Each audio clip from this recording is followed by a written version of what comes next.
the next one we're going to do is we're going to do angular. So I'm going to draw a couple lines.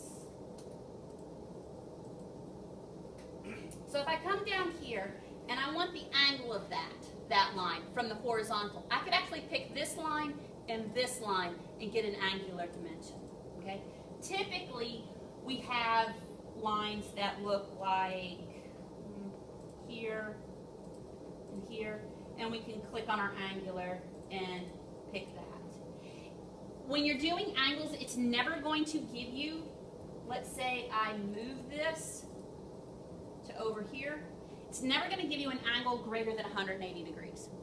Okay? It's never going to give you an angle greater than 180 degrees. So you can also do dimension here to here and bring it out here. Okay? The dimensions over here, that same, everything that we had talked before about what you can change is the same. Each one of these has the ability to change. The next one we're going to do is going to be an arc length. So here's an arc. I can just pick it, and there's my arc length. Again, everything can be changed over here. Text, dimension, lines, styles, etc. The next one we have is radius. If I wanted to pick the radius of this, okay?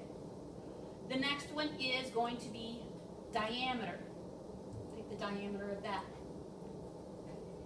Now, here's the other thing with diameters and radiuses. So if I use I think it's dim, if I type in D-I-M-A, you've got D-I-M-A-T, Dimafit. If I hit enter, right now it's set to 1. Notice I couldn't pull those leader lines any further. If I set it to 2, and I go ahead and I do the diameter and I pick this object, it puts the lines interior. Okay? If I go that same command, D-I-M-A-T, F-I-T, and I change that to 3, I can go ahead and do a diameter, pick it, but I can pull this further. When it's 1, it snaps only to a certain distance away. When it's 2, it goes to this distance here. It does the arrows inside, and when it's 3, it allows you to pull the leader lines out. Okay? Now, on to the next one. We have one called jogged. Let's say I have a circle that is 5,000. All right? And I need to dimension that circle. Now, 5,000 is huge in the big scheme of things on an 8.5 by 11 sheet of paper, right? We can't see the center. But let's say it's an arc, and I'm going to do a line just to show you.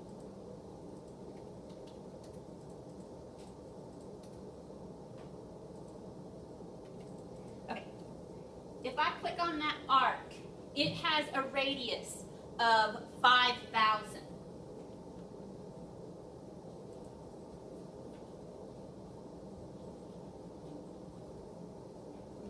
See, it still has a radius of 5,000. But its center point is way off that sheet of paper, right? So you can actually use what they call a jog or jogged pick on it. Specify a center point. Now you're just going to make something up just to show that leader line. Okay? Now here's the only bad problem. I need to change my text type. Where did my text go?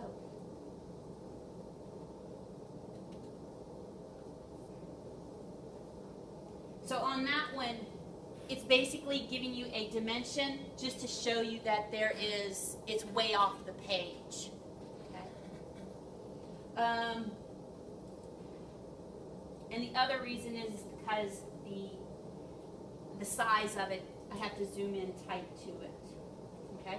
Now, so that's jog. That's only used more often in drawings such as civil drawings, where when we're drawing the radius of a road that has an arc of 5,000, 1,000, whatever, and we want to show that that's the radius and we want a little dimension line, that's when we use the jog.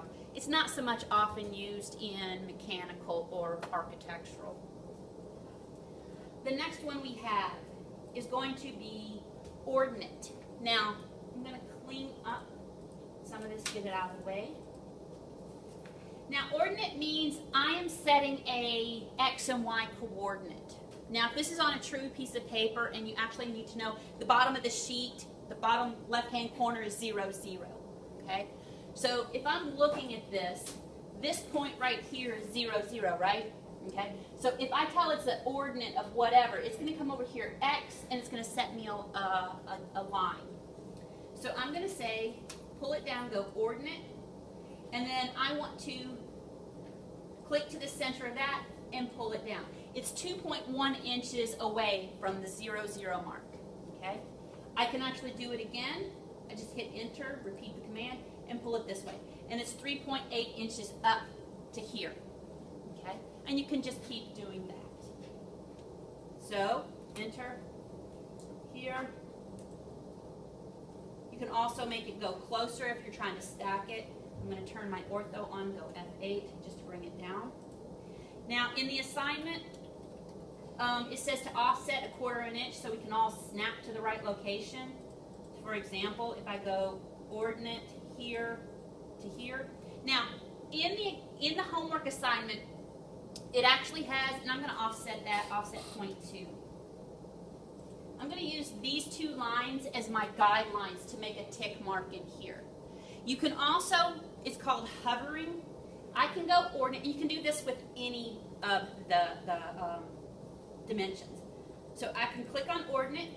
I can hover to the center. All I'm doing is holding it and then see how it goes to that dashed line. And then I can come and pick. And then I can stop. Why is it doing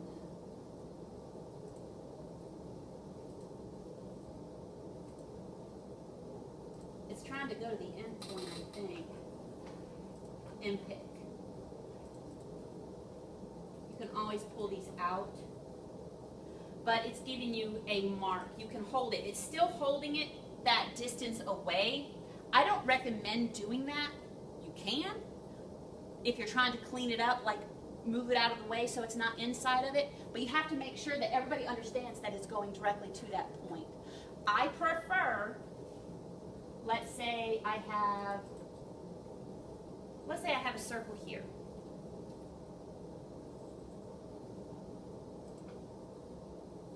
Okay, and I'm going to get rid of this just to clean it up. So I'm going to go ordinate. I'm going to pick my centers, my O snaps so they go to the center, and I start pulling them out. And then I have my ordinate, and I pull this one down. Well, this one's the same as this one, all right? So I'm going to get rid of this one, and I'm going to pull this one down. All right, if you have something that's running between objects, I'm going to get rid of those lines. If you have something that's running between objects like that, one of the rules is you don't want your dimensions inside. Sometimes you can do it that way, and that's fine, but it's mostly preferred not to dimension inside of an object. You pull the leader line so that it's outside the object, typically. Now, you don't want them to, like I said, you don't want them to the extension lines or the dimension lines to cross, because it starts to confuse the person looking at the drawing. So there's a button up here, right here. It says break. It breaks or restore dimensions and extension lines where they cross other objects. So you can click that, and let's say we wanted to break like that. Or we could break, oops. Break is the other one. Oh, my bad. That one's my bad. Okay. Okay. Now, depending on which you pick first is depending on which one gets broken. All right. So if, for example, I'm going to undo that. If I say break and I pick this line and then pick this line, the first line gets broken. Let's say I break and I say I want to break this line by that line. The first line gets broken. All right? So that's how we can use our break lines. Okay? Now, I'm going to pause here and I'm going to show you continuous and baseline is our next.